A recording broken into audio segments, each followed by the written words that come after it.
हाँ जी सब भाई जी।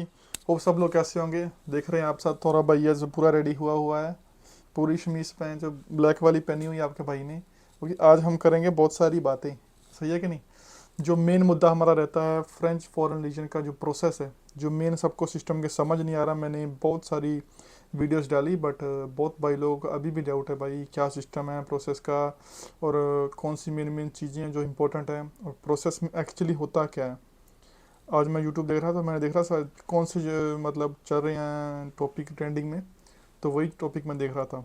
उसमें मैं देख रहा था हाँ भाई ये क्या क्या सिस्टम है ट्रेंडिंग में, लोग क्या ज़्यादा सर्च कर रहे हैं। तो मुझे ये टॉपिक बहुत इंटरेस्टिंग लगा प्रोसेस का, क्योंकि बहुत सारी वीडियो ऑलरेडी हैं। जैसे नेपाली भाई लोग ने बहुत सारी वीडियो डाली हुई हैं, इंग्लिश में बहुत हैं, फ्रेंच में बहुत हैं, बट हिंदी में पूरा किसी ने अच्छे से फुल एक्सप्लिकेशन नहीं की अभी तक किसी की, जो क्या है फुल प्रोसेस। तो इसलिए तुम्हारे भाई ने डिसीजन लिया, आपको हमने स्टोरी भी डाली थी इंस्टाग्राम पे। तो होप सब लोगों को पता है कि आज वीडियो आने वाली है।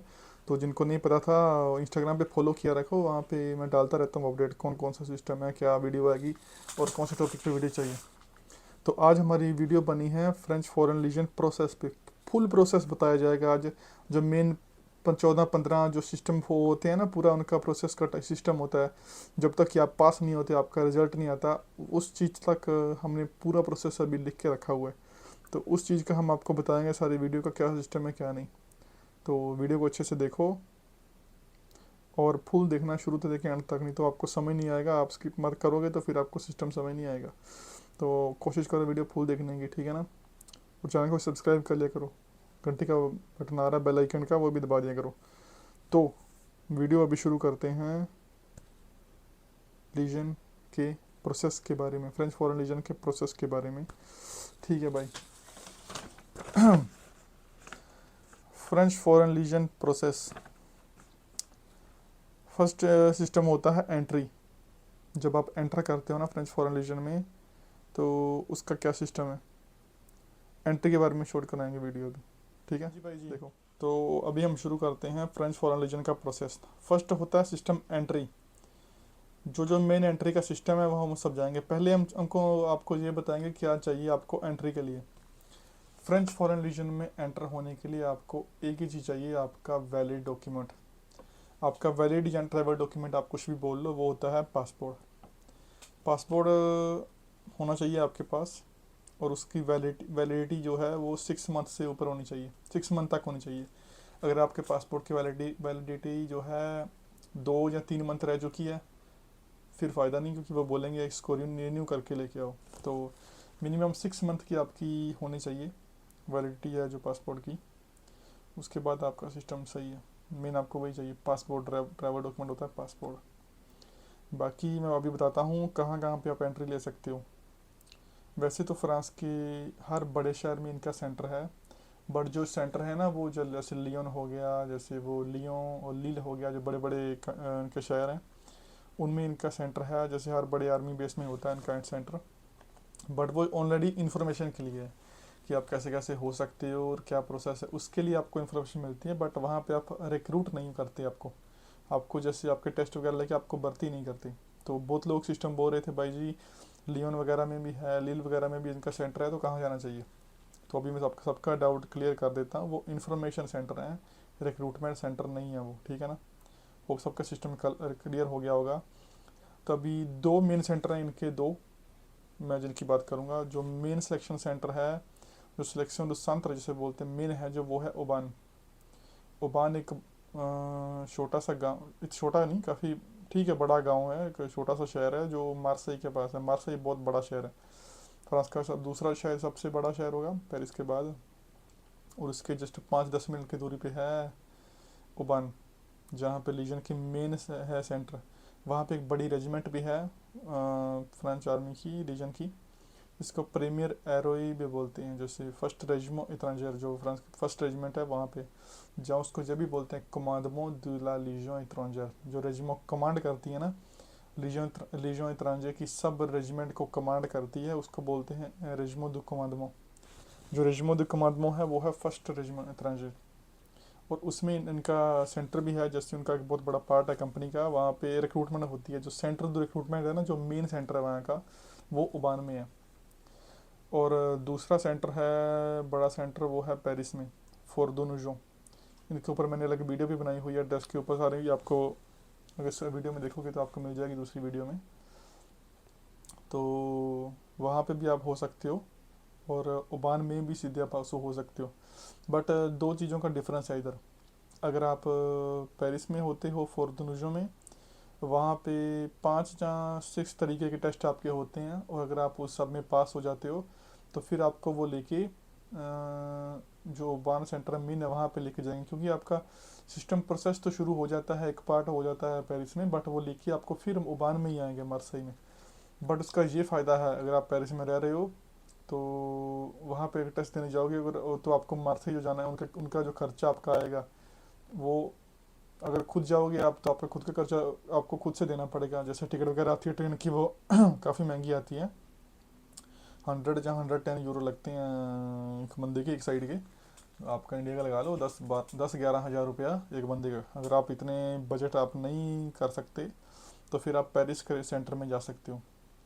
वहाँ पर अगर आप 5 या 6 तरीके के टेस्ट में पास हो जाते हो तो आपको डायरेक्टली खुद अपने खर्चे पे आर्मी आपको लेके आएगी ओबान सेंटर में, जो मार्सेई के पास पड़ता है, मेन सेंटर, ठीक है ना। तो आप, अगर आपके बजट का हिसाब है, अगर आपका बजट ठीक है तो आप सीधा ओबान में भी जा सकते हो। अगर आपके पास बिल्कुल बजट नहीं है तो आप पेरिस के सेंटर में भी जा सकते हो, ठीक है ना। तो होप सबको समझ लग गया होगा क्या है सिस्टम, क्या प्रोसेस है इसका पूरा।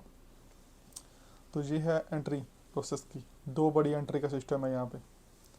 और आपको कुछ समझ लग गया होगा एंट्री के बारे में। और आपको ओनली पासपोर्ट चाहिए, ओनली पासपोर्ट, ठीक है ना। जो भाई लोग क्वेश्चन कर रहे हैं बर्थ सर्टिफिकेट के बारे में या कुछ दूसरी चीज़ के बारे में, उसकी आपको ज़रूरत नहीं है अभी। उसकी आपको ज़रूरत पड़ेगी बाद में, 6 मंथ के बाद में, उसके भी हम अलग वीडियो बनाएंगे।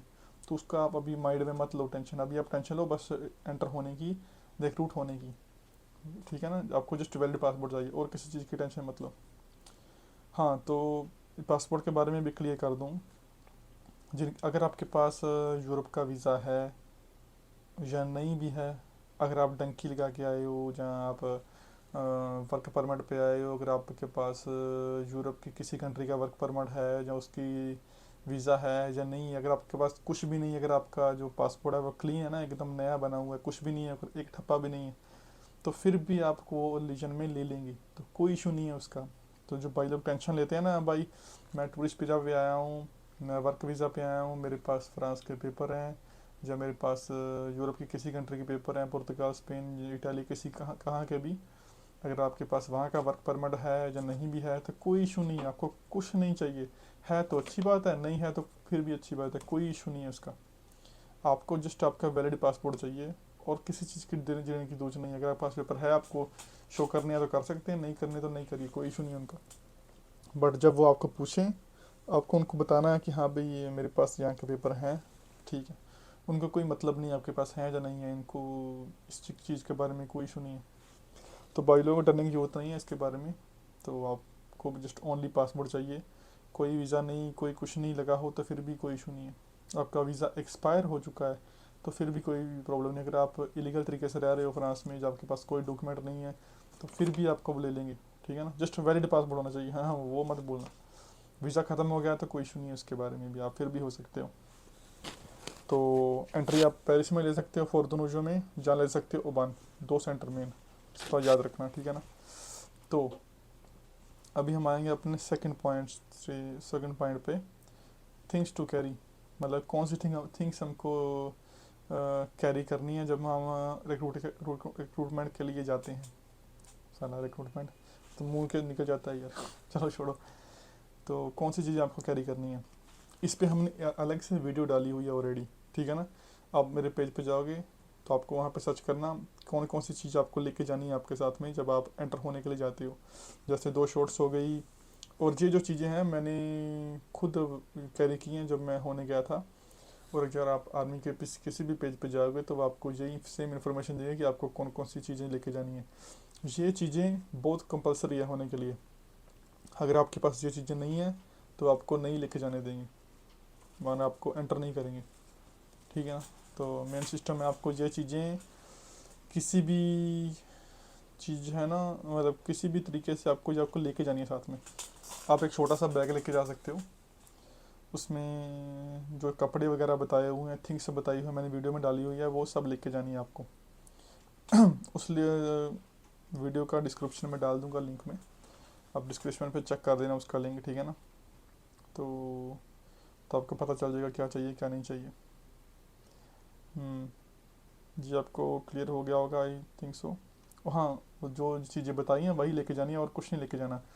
अगर आपको पैसे लेके जाने हैं, आप 50 से 70 यूरो लेके जा सकते हो, और इससे ज़्यादा आपको मनी लेके जाने की ज़रूरत नहीं है। आपको कोई एटीएम कार्ड लेके जाने की ज़रूरत नहीं है, इंडिया का लाइसेंस और किसी चीज़ के लेके जाने की ज़रूरत नहीं है। आप अगर आपको अपना फ़ोन लेके जाना है तो ले जाइए, क्योंकि जिस दिन आप एंटर होंगे वो आपका फ़ोन रख लेंगे, ठीक है ना। तो मैं तो अपना फ़ोन घर छोड़ के गया था किसी दोस्त के पास, मैंने नहीं लेके गया अपना दोस्त फ़ोन, मेरा दोस्त के पास छोड़ गया था फ़ोन, तो मुझे तो नहीं पूछा उन्होंने। बाकी आपकी मर्जी है, अगर आपको लेके जाना तो लेके जा सकते हैं, बट जिस दिन एंटर होंगे वो आपका फ़ोन रख लेंगे। जब तक आपका सिलेक्शन फिनिश नहीं हो जाता, 3-4 मंथ के बाद आपकी छोटी ट्रेनिंग, फर्स्ट ट्रेनिंग का फिनिश नहीं हो जाती, तो आप अपने फ़ोन को नहीं लेके जा सकते आपके पास, वो उनके पास पड़ा रहेगा, ठीक है ना। तो होप आपको ये सब कुछ समझ लगा होगा, जहाँ तक सेकंड पॉइंट तक। फुल प्रोसेस बताऊंगा, वीडियो थोड़ी लंबी हो जाएगी, ध्यान से सुनना। अभी हमने 2 पॉइंट्स क्लियर किए करे हैं बस, एंट्री और थिंग्स टू कैरी, ठीक है ना। और अभी हम स्टार्टिंग करेंगे तीसरा पॉइंट।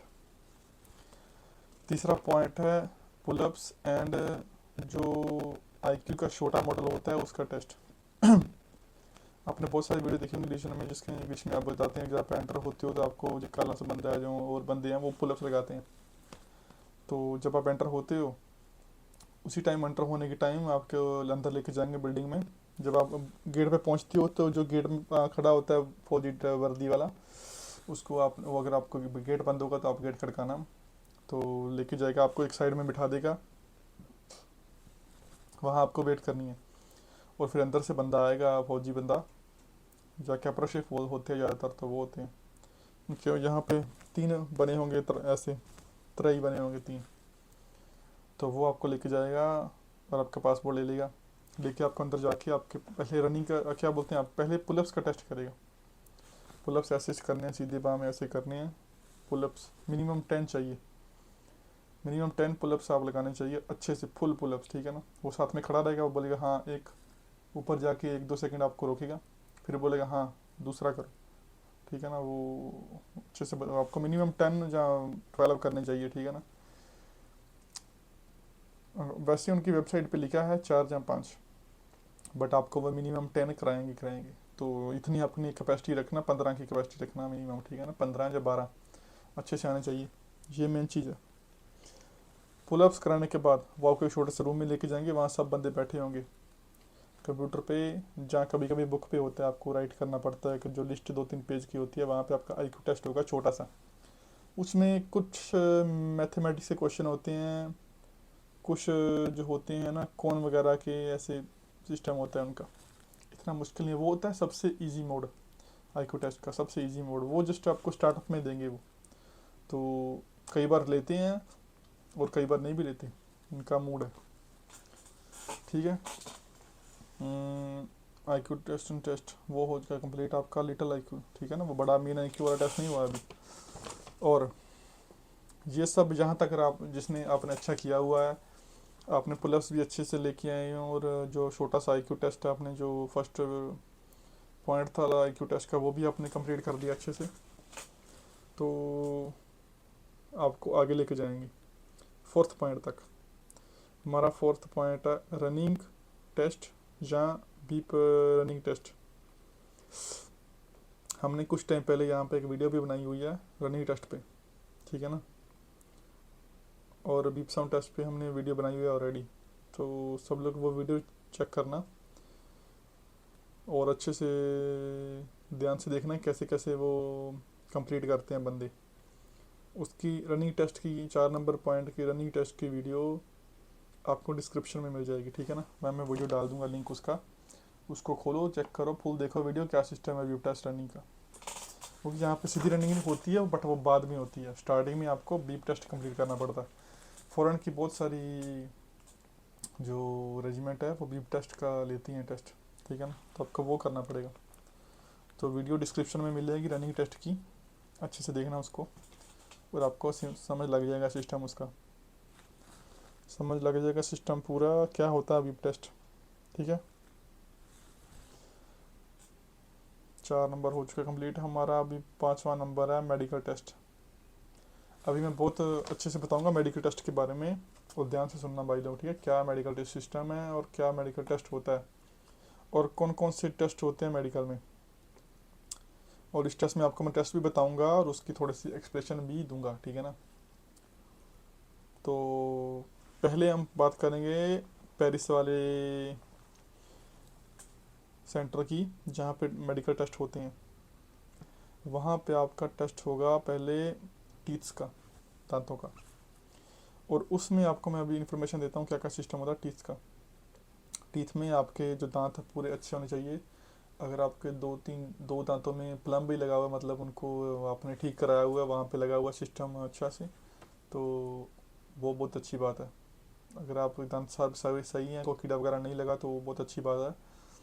और अगर आपने थोड़ा सा कीड़ा लगा था, आपने निकाल के उसको ठीक कराया हुआ है, मतलब पंच वगैरह लगाया हुआ है अंदर, तो वो बहुत अच्छी बात है। और एक बाइक से मैं बात कर रहा था थोड़ी टाइम पहले, वो भाई बोलता था मेरे एक्सीडेंट में 2-3 दांत टूट गए थे, और अभी सब कुछ ठीक है, अभी उसने उसका इलाज वगैरह करा लिया है, कैप कूप लगा लिया है, तो ठीक है, उसका कोई इशू नहीं है, फिर भी आप हो सकते हो। आपके 90% 80-90% दांत सही होने चाहिए। मेरे खुद के 90% थे जब मैं हुआ था। और अगर आपके दांत में कोई पेन हो रहा है या कुछ हो रहा है, फिर आपको वो निकाल देंगे। तो ये चीज़ों का ध्यान रखना, मेडिकल टेस्ट में टीथ के बारे में आपको ध्यान रखना चाहिए अच्छे से, वो भी मेन चीज़ होती है टीथ्स की। और होता है बॉडी टेस्ट, वो मेडिकल वाला जो डॉक्टर है वही आपका बॉडी टेस्ट करेगा। कई बार लड़की भी होती है ऑफिसर, कई बार लड़का होता है बंदा भाई, वो भी टेस्ट करता है बॉडी टेस्ट। बॉडी टेस्ट में वो आपके हर जगह पे देखेंगे, यहाँ पे यहाँ पे यहाँ पे लेके, और जो लेग्स के पास होता है स्पेस, हर जगह में आपको हाथ लगा के देखेंगे कि अगर आपके पास कोई जैसे जो गोला बना हुआ होता है ना, जैसे जो बाद में कैंसर वगैरह का कारण बनता है, रसौली बोलते हैं पंजाबी में उसको, हिंदी में पता नहीं क्या बोलते हैं, पथरी शायद, पता नहीं क्या बोलते हैं। अगर आपके पास वो नहीं है, आपके ऊपर वो नहीं है तो अच्छी बात। अगर आपके पास वो रसौली या पथरी बोलते हैं जिसको, वो आपके यहाँ पे है, तो फिर आपको नहीं लेंगे, क्योंकि वो आगे चल के कारण बनती है कैंसर का। तो वो आपको नहीं लेंगे, वो आपको टेस्ट करेगा अच्छे से, आपके हाथ जगह हाथ लगाएगा, प्राइवेट पार्ट के पास पास सब जगह हाथ लगाएगा, तो वो चेक करता है आपके पास कि वो जो रसौली या पथरी उसको बोलते हैं कि वो नहीं है, तो है या नहीं है, चेक करता है वो अच्छे से। फिर आपके जो घुटने होते हैं, जैसे जिसको जेनू बोल देते हैं फ्रेंच में, उसके ऊपर थोड़ा थोड़ा मार के देखेगा, थोड़े से स्लोली स्लोली, और आपको दर्द होता है या नहीं होता, और घुटने आपके अच्छे से टेस्ट करेगा। और हिला के देखेगा कि कहीं अब ज़्यादा आवाज़ तो नहीं आती, आपको दर्द तो नहीं होता। दोनों जगह चेक करेगा, दोनों पैरों में। और दूसरा वो नीचे जाएगा जहाँ पर आपकी जो एड़ी की हड्डी होती है ना, पंजाबी में उसको हड्डी बोलते हैं, एड़ी शायद बोलते हैं हिंदी में, उसके ऊपर भी थोड़ा थोड़ा मार के देखेगा, थोड़े से बहुत स्लोली स्लोली चेक करेगा कि आपके दर्द तो नहीं होता, जहाँ आवाज़ तो नहीं आती ज़्यादा, वो अच्छे से हिला के देखेगा आपके पूरी लेग को। तो जो आपको नोकनीस बोलते हैं, वो नोकनीस का कोई इशू नहीं है, यहाँ पे कोई टेस्ट नहीं होता नोकनीस का उसका कोई इशू नहीं होता यहाँ पे। और जो टेस्ट होता है आइस का, जैसे मैंने पहले भी बताया, आइस का टेस्ट जब होता है, आपको दीवार में शायद 15 या 20 मीटर दूर, 10-15 मीटर, हाँ 10 मीटर 15 मीटर, नहीं 10 मीटर ही होता है शायद, हाँ, वहाँ पे दीवार पे ऐसे एक पेज लगा होगा, ऐसे पेज सामने, उस पर छोटे छोटे नंबर बने होंगे, उसके पीछे लाइट जल रही होगी, वो लाइट से नंबर आपको शो होंगे, और आपको एक आई से आपकी क्लोज कर देंगे, आपको एक देंगे एक पार्ट सा, वो बोलेंगे हाँ भी इसको ऐसे अपनी आइस पे रखो, और एक आइस को ऐसे क्लोज करेंगे, और दूसरी आइस पे आपको बताना है वो क्या लिखा है, वो बोलेंगे ये क्या है, ABCD, इंग्लिश में होता है वो, ठीक है ना, तो ये बहुत ईजी होता है। तो आपको उनको बताना है वो कौन कौन से वर्ड्स हैं, बस अच्छे से आपको वर्ड्स बोलने हैं, फिर एक आँख से बंद करके फिर दूसरी पे शुरू आ जाएंगे ऐसे, फिर बोलेंगे वही बताओ, वो अलग से वर्ड्स होंगे, इंग्लिश में होते हैं, तो उसका कोई इशू नहीं है। तो ध्यान से बस लिसन करना, उसको फॉलो करना। और कई बार कुछ समझ नहीं लगता तो अपने आसपास देखना बंदों को, जो बंदे बोल रहे हैं उनको देखना कैसे वो टेस्ट दे रहे हैं, सेम चीज़ें करना। तो बस यही टेस्ट होता है, मेन टेस्ट जो होता है पेरिस के सेंटर में। पेरिस के सेंटर में यही टेस्ट होते हैं, 5 6 टेस्ट बोलो इसको। और इन सब टेस्टों में अगर आप पास हो जाते हो, आपको शायद वहाँ 3 4 दिन या हफ्ता रखेंगे मैक्सिमम। कई बार ट्रेन का प्रॉब्लम होता है जहाँ एक वीक रखेंगे मैक्सिमम, जहाँ 1 2 दिन ज़्यादा लगा लो। और हाँ, उसके बाद आपको लेके जाएंगे मार्सेई जाओबान सेंटर में, ठीक है ना। वहाँ पे आपके अपने खर्चे में आपको लेके जाएंगे वो, तो आपको कुछ पैसे देने की ज़रूरत नहीं है। जिस दिन आप एंटर हो जाते हो ना, वहाँ पे एंट्री आपने कर ली, उस दिन से खाना पीना रहना वो उनका प्रॉब्लम है, वही आपको खाना खिलाएंगे, मेस में लेके जाएंगे खाना खाने के लिए, हर चीज़ के लिए। 3 टाइम खाना होता है, सुबह होता है ब्रेकफास्ट, शाम को दोपहर को लंच, फिर डिनर। माता को बोलते हैं फ्रेंच में, बताऊँगा क्या क्या बोलते हैं। माता इसको बोलते हैं पित्ती डिजोनी ब्रेकफास्ट, याद रखना। और दोपहर को जो होता है डिजोनी, जहाँ आर्मी में बोलते हैं सूप तो पीने वाला भी होता है, बट रिलीजन में इसको सूप ही बोलते हैं। और शाम को खाने को वैसे डिनर को बोलते हैं दीनी, बट वो भी उसको सूप ही बोलते हैं, आर्मी में हर चीज़ सूप आपको पता चल जाएगा, आप देखना, बहुत अच्छी हाँ कॉमेडी वाला सिस्टम होता है वहाँ पे। तो अगर आप हर चीज़ों में टेस्ट में हो जाती हो पास 5 6 चीज़ों में, तो फिर आपको लेके जाएंगे मार्सेई ओबान सेंटर में, ठीक है ना। ओबान सेंटर में आपको लेके जाएंगे अपने खर्चे पे, आपको छोड़ के आएंगे पहले पेरिस के मेट्रो स्टेशन में, गारदुलियों को बोलते हैं स्टेशन को। वहाँ पे आपको बड़ी ट्रेन तेजवी के जरिए आपको लेके जाएंगे ओबान सेंटर। पहले मार्सेई जाएंगे, शहर में ट्रेन जाती है ना बड़ी, उसके बाद आप छोटी ट्रेन पकड़ेंगे, फिर लेके जाएंगे ओबान गाँव में, छोटा शहर ही बोल सकते हैं उसको। वहाँ पे बस लेने आएगी आपको, आर्मी की बस, वहाँ पे बिठा के आपको लेके आएंगे ओबान सेंटर में।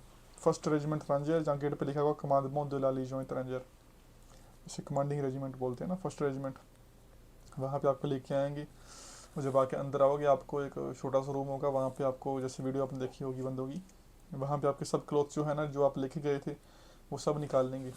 बोलेंगे हाँ अपने सब क्लोथ उतारो, चड्डी भी उतारो, सब चीज़ें अंडरवियर वगैरह सब चीज़ निकालनी पड़ती है, निकाल के और आपको दूसरे कपड़े देंगे, ठीक है ना। वहाँ की जो आपके क्लोथ्स आप लेके आए थे आपके साथ में, वो सब एक बैग में बंद कर देंगे, वो रख देंगे साइड में। आपको वहाँ के जो लोकल कपड़े हैं उस रेजिमेंट के, वो देंगे आपको। जो आप क्लोथ्स लेके आए थे अपने साथ, वो सब वहाँ पे स्टॉक कर देंगे, वो आपको मिलेंगे बाद में। अगर आप 3 मंथ की ट्रेनिंग फिनिश करते हो, जब वापस आ जाते हो, तो वो कपड़े फिर मिलेंगे आपको, फ़ोन भी तभी मिलेगा, ठीक है। तो ये चीज़ें थी, 5 6 चीज़ें थी पेरिस सेंटर के बारे में, ठीक है ना। तो जो वहाँ पे टेस्ट होते हैं 5 6 मेन टेस्ट। और अगर आप सीधे ओबान में जाते हो, तो आपको सेम सिस्टम में शुरू करना है, 1 2 3 4 5, आपको सब 5 चीज़ें जो मैंने बताई 6 चीज़ें, उन सबका टेस्ट देना है, 1 से लेके सब चीज़ें एंड तक, ठीक है ना। अगर आप बस उसका एक फ़ायदा, अगर आप पेरिस से आ जाते हो ना ओबान सेंटर में, वहाँ पे जो आपने क्या बोलते हैं, जो पुलअप टेस्ट किया था, पुलअप्स, जहाँ आपने रनिंग का टेस्ट किया था, तो वो आपको दोबारा नहीं देना पड़ता, आप सिर्फ पेरिस में देंगे। वो रनिंग टेस्ट हो गया, पुलअप्स टेस्ट हो गया, ठीक है ना। जो दो मेन चीज़ें थी आपकी, वो आप पेरिस में देंगे, आपको अगेन नहीं देना पड़ेगा, एक बार ही देंगे आप। और जो हाँ, उसके बाद हम नेक्स्ट पार्ट शुरू करेंगे, ठीक है। जो ओबान में जाते हैं मेन बंदे, उनको भी 1 से लेके 5 तक entry, things to carry, pullups, और जो ये सब आपको करना पड़ेगा। रनिंग टेस्ट होगा, बीप साउंड, आपके पास मेडिकल टेस्ट होगा, तो वो चीज़ों का ध्यान रखना है आपको। मेडिकल टेस्ट में जो पेरिस के बाद बंदे आते हैं उनका मैं से उनको बताऊंगा आपका पहले, फिर आपका आइज का टेस्ट होगा, आपको फिर कानों का टेस्ट होता है जब आप ओबान में आते हो। फिर आपको हेयरिंग का टेस्ट होता है, को मशीन के लेके जाएंगे आपको एक रूम के अंदर, वहाँ पे आपको हेडफोन से लगा देंगे, और आपको सामने बंदा बैठा होगा, आपको बताना पड़ेगा कहाँ से आवाज़ आ रही है, जहाँ से आवाज़ आ रही है। एक बटन होगा आपके हाथ में, आपको वो बताना पड़ेगा, जब आपके पास आवाज़ आएगी ना, जैसे स्लोली आवाज़ आएगी, तो आपको बटन को दबाना है, ठीक है ना। उसको कान का टेस्ट भी होता है, ये ध्यान रखना, ठीक है। तो और 5 हमने अभी भी बात कर लिया एंट्री के बारे में, थिंग्स के बारे में, pullups, running test, beep sound, medical test, हमने इस पे बात कर ली है। मेडिकल टेस्ट में और चीज़ें आती हैं बाद में, वो मैं बताता हूँ, अभी सुनना ध्यान से। उसके बाद आपका टेस्ट होगा, और जो ओबान या पेरिस सेंटर के बंदे हैं उनका सेम सिस्टम है, आपको हर चीज़ एक बार टेस्ट देना पड़ेगा उसका, ठीक है ना। और अभी टेस्ट शुरू करते हैं। नेक्स्ट चीज़ है आईक्यू टेस्ट, ठीक है। आईक्यू टेस्ट, हाँ, फिर आपकी वीडियो बनेगी आईक्यू टेस्ट की। आईक्यू टेस्ट के बारे में हमने 2 वीडियो ऑलरेडी डाल रखी हैं, डिस्क्रिप्शन में लिंक डालूंगा, उसका देखना अच्छे से। और अभी और वीडियो आएंगे आईक्यू टेस्ट के बारे में। इतना मुश्किल नहीं है यार, बस वो वीडियो देखो अच्छे से, आपको समझ लग जाएगा सिस्टम। अब एक सिस्टम लॉजिक होता है, आपको बस लॉजिक समझ रखना है, बाकी ईजी है सिस्टम, ठीक है ना, इतना प्रॉब्लम नहीं है उसका। उसके बाद आता है इंटरव्यू टेस्ट। इंटरव्यू टेस्ट होगा। इंटरव्यू टेस्ट पहले होता है मतलब छोटे ऑफिसर के पास इंटरव्यू टेस्ट होता है, वो आपको बताएगा आप कहाँ से आए हो, क्यों आए हो। मैं वीडियो बनाऊंगा इसके ऊपर भी एक। और पहले मैं बताता हूँ कौन कौन से मेन क्वेश्चन होते हैं, 5-6। क्यों आए हो, कहाँ से आए हो, कैसे आए, किसके पास आए, कौन लेके आया, क्या बोलते हैं, और आप कौन सी कंट्री से हो, रेजिमेंट में जहाँ पे आपकी इंडियन रेजिमेंट है, जहाँ इंडियन आर्मी है, जहाँ श्रीलंका आर्मी, कहाँ से भी आप वहाँ पे क्यों नहीं हुए।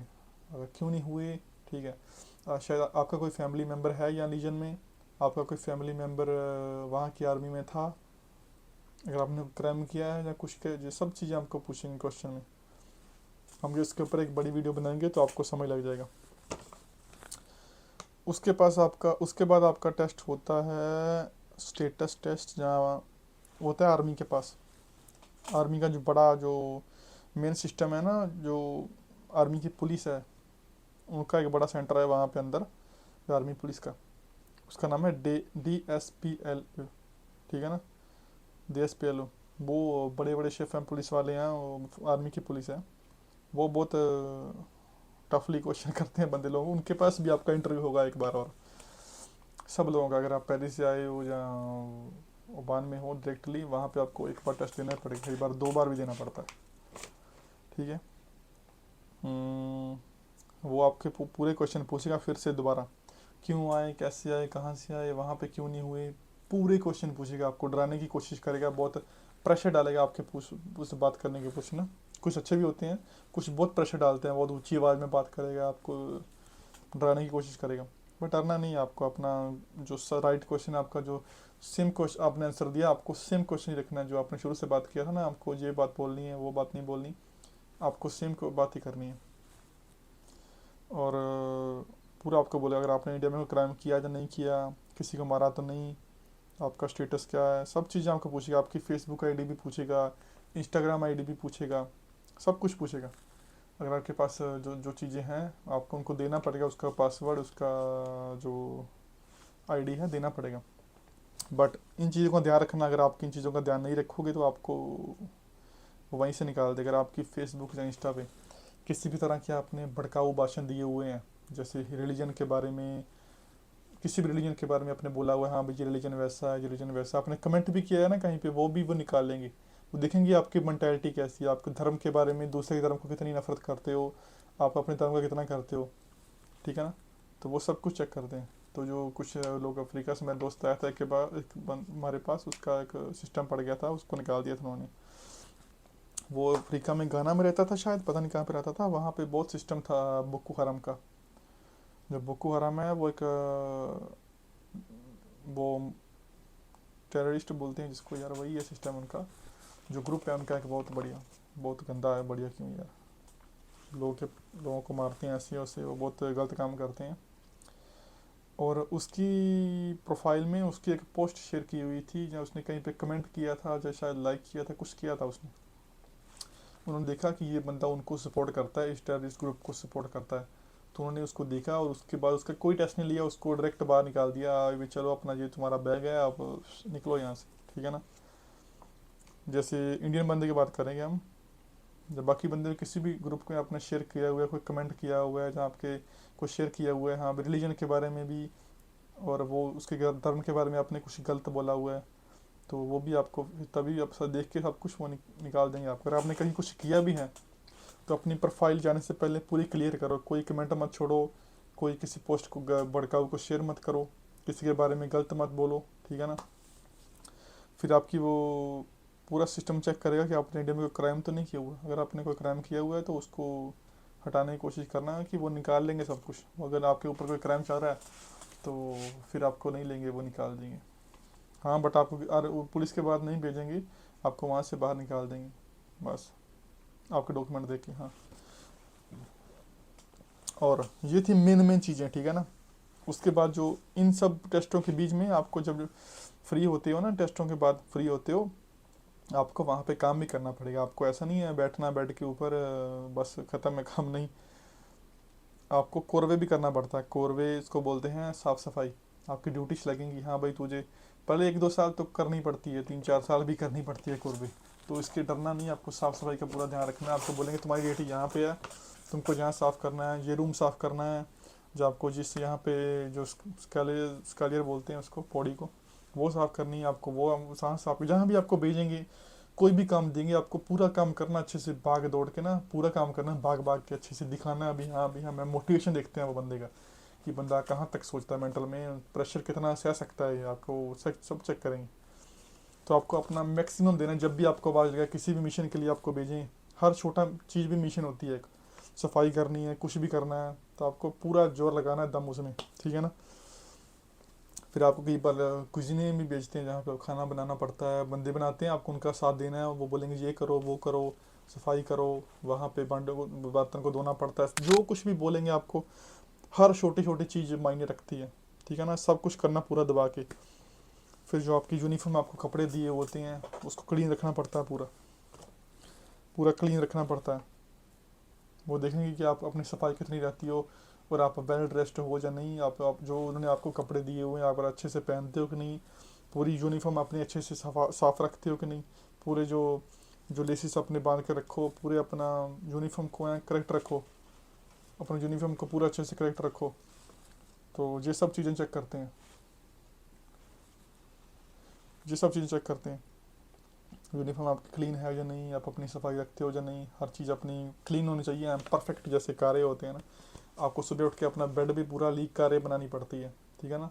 पूरा सफाई बताएंगे, ऐसे अपनी बता के रखो, बेड को ऐसे रखो, बेड शीट को ऐसे रखो, आपको सेम ही रखनी है रात को सोने से लेके सुबह उठ के। आपको साफ सब कुछ निकाल के सफाई करके अपने आसपास पूरा क्लीन करके अपनी यूनिफॉर्म को, कपड़ों को अच्छे से टिका के, हर चीज़ को अपनी जगह अच्छे से परफेक्ट ही रखना पड़ता है। हर चीज़ मायने रखती है। अगर आपने सब टेस्ट में आपके 100% भी मार्क्स आ रहे हैं ना, आप एक नंबर फर्स्ट पे आ रहे हो, अगर आप मैं अभी चीज़ें बताऊंगा उनकी रिस्पेक्ट नहीं करते तो वो नहीं लेंगे आपको। वो देखेंगे आपके डिसिप्लिन कैसा है, आप बातों को सुनते हो या नहीं, उन पर फोकस करते हो या नहीं, ये सब चीज़ें मायने रखती हैं बहुत। तो हर चीज़ ध्यान से लिखना, ठीक है ना। कोई भी काम दें, करो, भाग दौड़ के करो, पूरा मोटिवेशन दिखाओ, अपना मोटिवेशन। यूनिफॉर्म वगैरह क्लीन पूरी होनी चाहिए। और आप सबकी रिस्पेक्ट करते हो या नहीं। आसपास जो अपने भाई लोग हैं, जो आर्मी वाले ऑफिस आपको देते हैं, कोई कोई भी काम देता है, अगर आपके पास कोई आपको गलत भी बोलता है तो आपको उसको आगे नहीं बोलना, अपना मुंह बंद रख के जो काम बोला उस पर फोकस करो बस। कोई फालतू किसी के साथ बात नहीं करनी, कोई किसी को गलत नहीं बोलना, कोई फाइट नहीं करनी। अपने आपको मिशन है, आपको एंटर होना है बस, ठीक है ना। और कोड और टेस्ट भी होता है वहाँ पे। जब इस टॉपिक जो सब आपका प्रोसेस होता है ना, उसमें आपको कोड डोनर टेस्ट भी होता है। जो 10-12 कोड डोनर होते हैं ना, वो भी आपको याद कराने हैं। वो एक आपको बुक देते हैं कोड डोनर की, उसको आपको याद करना है पूरा। 10-12 हैं, उसको याद करना अच्छे से। और कुछ रेजिमेंट जो सॉन्ग्स होते हैं ना, वो भी आपको याद करने हैं। जब हम परेड करते हैं ना, उसमें वो गाना पड़ता है, तो वो चीज़ आपको देंगे, उन चीज़ों का ध्यान रखना है, ठीक है ना। वो बहुत चीज़ ज़रूरी है। कोड डोनर, दुरीजोनर, कोई भी बात होती है तो आपको बोलेंगे 5वां कोड डोनर बताओ, 10वां बताओ, पूरा माइंड में उसको याद रखना है कोड डोनर को। जो लाइन है बहुत इंपॉर्टेंट है। आपको मेंटली टेस्ट करेंगे, मेंटल का टेस्ट। आपको मेंटल लेवल चेक करेंगे, आप कितना प्रेशर सह सकते हो, ठीक है ना। तो आपको प्रेशर पूरा देंगे आपके ऊपर, वो देखेंगे कि आप कहाँ पे बोलते हो और क्या सिस्टम है आपका, सबकी रिस्पेक्ट करते हो या नहीं, काम करते हो अच्छे से, आपको जो मिशन दिया हुआ है अगर आप अच्छे से कंप्लीट करते हो या नहीं, हर चीज़ का वो आपको चेक करते हैं। तो किसी के साथ अगर फाइट करोगे या कुछ दंगा फसाद करोगे, फाइट करोगे, तो वो निकाल देंगे, उसका फ़ायदा नहीं है। और कमारादरी, जो आपको बहुत वर्ड सुनने में मिलेगा, कमारादरी। कमारादरी बोलते हैं जैसे भाईचारा। अगर आपका दोस्त है, अगर आपके पास मिशन में आपका बंदा है, दूसरा बंदा यूनिफॉर्म में, वो आपका कमराद है, जैसे आपका भाई है ना, वो आपका भाई है, तो आपको कहीं भी उसको छोड़ना नहीं है, उसकी हेल्प करनी है हर जगह पे। और साथ में मिलके, ग्रुप में साथ में मिलके सब लोगों को आसपास भाईचारा बना के आपको साथ में लेके जाना है। और आर्मी में जो रूल है, किसी को पीछे नहीं छोड़ना, कुछ भी हो जाए, कुछ फाइट हो, कुछ भी, बंदे को पीछे नहीं छोड़ के जाना, हमेशा साथ चलना है, उसको बोलते हैं कमरादरी। ये सब चीज़ों का ध्यान रखना पड़ेगा अगर आपको होना है उसमें, फ्रेंच फॉरेन लीजन में। तो ये मैंने आपको मेन प्रोसेस बता दिया है, ऐसे 15-20 चीज़ें हैं जिनका आपको मेन टेस्ट करना है। बहुत लोग इन चीज़ों को बताते नहीं हैं, बट हम आपको बता रहे हैं, इन चीज़ों का ध्यान रखना पड़ेगा, ये बहुत ही ज़रूरी है चीज़ें। तो ये मेन चीज़ें थी। बाकी इसमें कुछ चीज़ें और ऐड होती हैं, जैसे हर चीज़ के बारे में हम कोशिश करेंगे आपको अलग से वीडियो बनाई जाए और आपको अच्छे से समझ आए बातें, ठीक है ना। तो मेन सिस्टम यही है कि आपको समझ आए। होप सबको जो 10-15 चीज़ें मैंने 20 बताई हैं, अगर आपको अच्छे से समझ लग गया हो तो आप आसानी से हो जाओगे, ठीक है ना। इतना प्रॉब्लम नहीं है, इतना टेंशन लेने की ज़रूरत नहीं है, हर चीज़ ईजी है, इतना प्रॉब्लम नहीं है। अगर आपके पास मोटिवेशन है, अगर आपको पास होना है, फ्रांस में कुछ तरक्की करनी है, पैसे कमाने हैं, पेपर्स लेने हैं, पासपोर्ट लेना है, फ्रेंच पासपोर्ट, तो ये सब चीज़ों का ध्यान रखना, ठीक है ना। बहुत बहुत इंपॉर्टेंट चीज़ें हैं ये चीज़ें। अगर आपने किसी चीज़ को भी इग्नोर किया इसमें, तो अगर आपने किसी चीज़ की रिस्पेक्ट नहीं की तो ख़त्म है, खल्लास काम है, ठीक है ना। तो ये सब चीज़ों की अच्छे से करो रिपीटेशन। मेन ट्रेनिंग आपके पुलअप्स लगाओ अच्छे से, रनिंग की करो तैयारी, ठीक है ना। ये चीज़ें बहुत इंपॉर्टेंट है। तो सब लोग ये चीज़ों का ध्यान रखना। होप सबको वीडियो अच्छी लगी होगी। और काफ़ी और चीज़ें हैं इसमें जो ऐड ऑन होती हैं। अगर आपको इसका सेकंड पार्ट भी देखना है तो इस वीडियो को अच्छे से लाइक शेयर कमेंट करना, अगर आपको देखना है सेकंड पार्ट। तो सेकंड पार्ट भी है इसका, और काफ़ी चीज़ें हैं जो ऐड ऑन होती हैं इसके अंदर, ठीक है ना। तो अगर आपको उसका सेकंड पार्ट भी देखना है तो कमेंट में बताना। सबको शेयर करो भाई लोगों को, क्योंकि हिंदी में बहुत कम वीडियो हैं। अगर सबको पता चलेगा, अपने बंदे आएंगे, जितने अपने बंदे आएंगे उतना अपने लोगों के लिए ईजी होगा होना, ठीक है ना। तो अभी जो पहले वाला सिस्टम था ना, कुछ बंदे पैसे दे के हो जाते थे, कुछ बंदे थे अंदर सेटिंग थी, वो सब काम फिनिश हो गया। अभी अभी कोई सेटिंग नहीं चलती वहाँ पे, कोई कुछ नहीं चलता, सीधा जाना पड़ता है कि जैसे सब जाते हैं अपना जो प्रोसेस है फॉलो करके, वो फॉलो करके आपको जाना पड़ेगा, ठीक है ना। और मैंने अपडेट ऑलरेडी दी हुई है। बाकी सब इंडियन के लिए काम खुला हुआ है, अभी सब लोग जा सकते हैं। बस हरियाणा वालों के लिए थोड़ा वेट करना पड़ेगा उनको, 1-2 मंथ के लिए, और अभी उनका प्रोसेस चल रहा है अभी। बाकी सब इंडियन के लिए, नेपाली के लिए, किसी भी कंट्री के बंदा उनके लिए ओपन है, जाओ आराम से, कोई इशू नहीं है। और बाकी ग्रुप की बात है, ग्रुप पे हम वीडियो बनाएंगे जल्दी, वो आपको बताएंगे कौन कौन सी चीज़ों का ध्यान रखना है, ठीक है ना। होप सबको वीडियो अच्छी लगी होगी सब भाई लोगों को। और अच्छे से अपनी तैयारी करो, जल्दी हम वीडियो बनाएंगे। और अगर आपको सेकंड पार्ट चाहिए तो मिलेगा वो भी। होप सबको वीडियो अच्छी लगी होगी, ठीक है। लाइक शेयर करो भाई को और सपोर्ट करो अच्छी। इंस्टाग्राम पे फॉलो कर लेना, डिस्क्रिप्शन में लिंक आपको मिल जाएगा, ठीक है ना। ओके भाई, ठीक है।